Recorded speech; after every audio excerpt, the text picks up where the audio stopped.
अब हम बौद्ध दर्शन महात्मा बुद्ध के बताए हुए 4 आर्य सत्यों की हम चर्चा करें। आर्य सत्य बौद्ध दर्शन का मूल सिद्धांत है। 4 आर्य सत्य बताए गए कि इस संसार में दुख है, यह सत्य है, लेकिन संसार में सुख भी है। हम इस पर विस्तृत चर्चा नहीं करेंगे।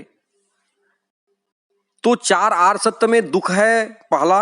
दूसरा समुदय अर्थात दुख के कारण है। दुख का कारण क्या है? तो जो मूल कारण बताया गया महात्मा बुद्ध द्वारा कि तृष्णा ही दुख का मूल कारण है, इस तृष्णा की हम चर्चा करेंगे। तीसरा आर्य सत्य बताया कि दुख का निरोध है अर्थात निवारण है, उपाय है। और चौथा वह उपाय क्या है, तो मार्ग क्या है, तो अष्टांगिक मार्ग बताया। यह 4 आर्य सत्य हैं बौद्ध दर्शन के, यही मूल सिद्धांत है। तो दुख है और दुख का कारण है। कारण है तृष्णा। तृष्णा की चर्चा यदि हम श्री मानस जी के आलोक में करें तो श्री रामचरितमानस के उत्तरकांड में मानस रोगों की व्याख्या जब करते हैं पूज्यपाद, तो तृष्णा की चर्चा करते हैं।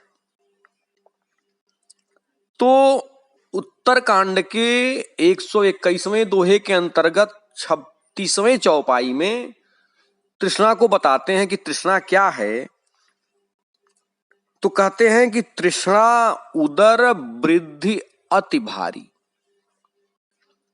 त्रिविध ईसना तरुण तिजारी। यह जो तृष्णा है यह उदर वृद्धि नामक रोग है। उदर वृद्धि का अर्थ हिंदी में होता है जलोदर। आप जानते हैं जब पेट में पानी आ जाता है,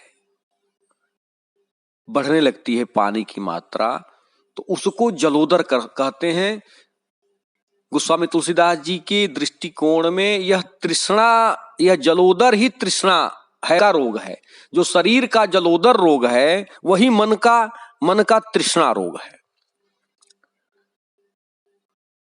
मेडिकल की भाषा में कहें, चिकित्सा विज्ञान की भाषा में वर्तमान, तो जलोदर को एसाइटिस कहते हैं।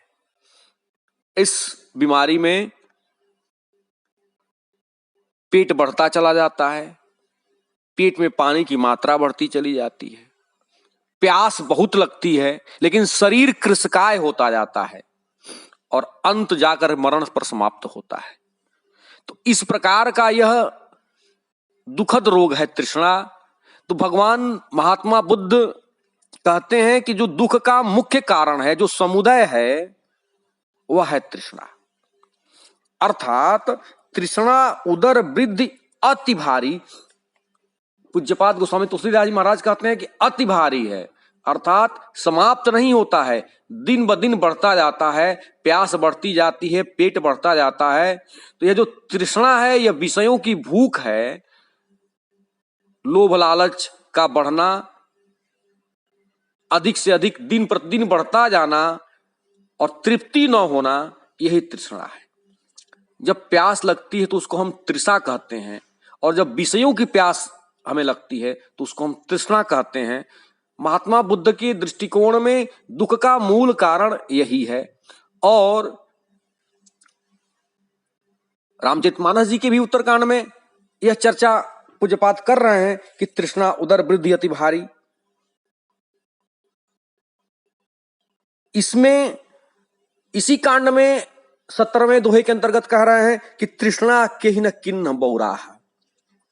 इस रोग ने किसको बावला नहीं बना दिया, और कोई भी रोग दुख तो देता ही है।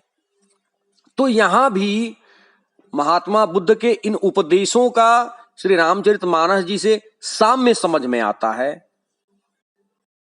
कि दुख के मूल कारण क्या है। हालांकि श्री रामचरितमानस जी में दुख के अन्य कारण भी बताए गए हैं कि काल कर्म स्वभाव गुण घेरा और फिरत सदा माया कर प्रेरा, कि कालगत दुख होते हैं, कर्मजन्य दुख होते हैं, गुणजन्य दुख होते हैं और स्वभावजन्य दुख होते हैं।